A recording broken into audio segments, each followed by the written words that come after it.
Hello everyone, Shivratri সবাইকে জানাই অনেক অনেক শুভেচ্ছা। আশা করছি তোমরা সকলেই অনেক ভালো আছো।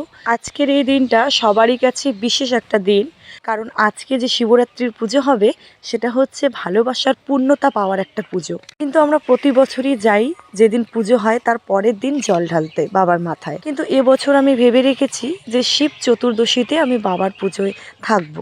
আমি জানি না আমি কতক্ষণ সেই পুজোয় থাকতে পারবো, যেহেতু সারা রাত প্রহরে প্রহরে পুজো হবে, কিন্তু আমি যথেষ্ট চেষ্টা করব শেষ পর্যন্ত সেই পুজোয় থাকার।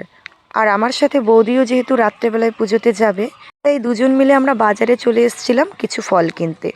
আর জানোই তো পুজোয় পুজোয় ফলের দামও খুব বেশি চেয়ে বসে, তাই আমরা ভেবেছি যে বাবার জন্য 5 রকমের 5টা ফল নেব। কিন্তু এই ফল ওই ফল করে কিন্তু 5টা ফল হয়েই যায়। আর যদি সব ফল এক জায়গায় করি তাহলে তো আমাদের একটা একটা করে 8 থেকে 9টা ফলের মতো হয়ে গেছে।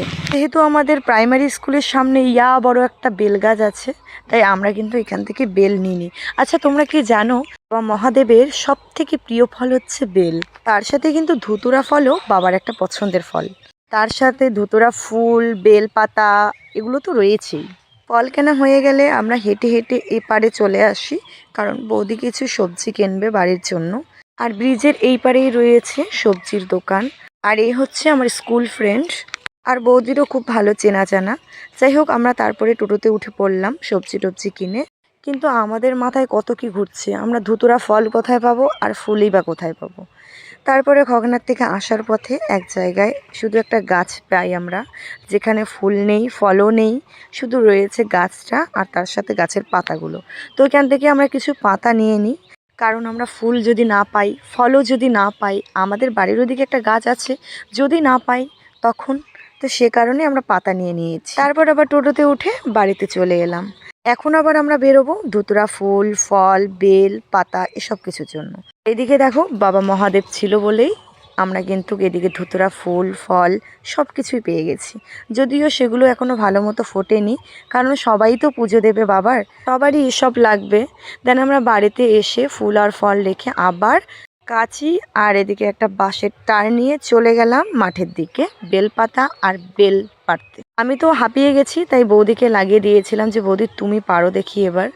বেলগুলোও না খুব উঁচুতে রয়েছে।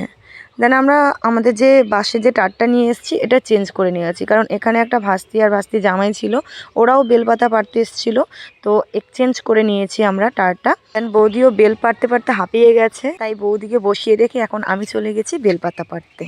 যখন বেলপাতা পারছি তখন ভাবছিলাম যে এতগুলো পাতা কি করব।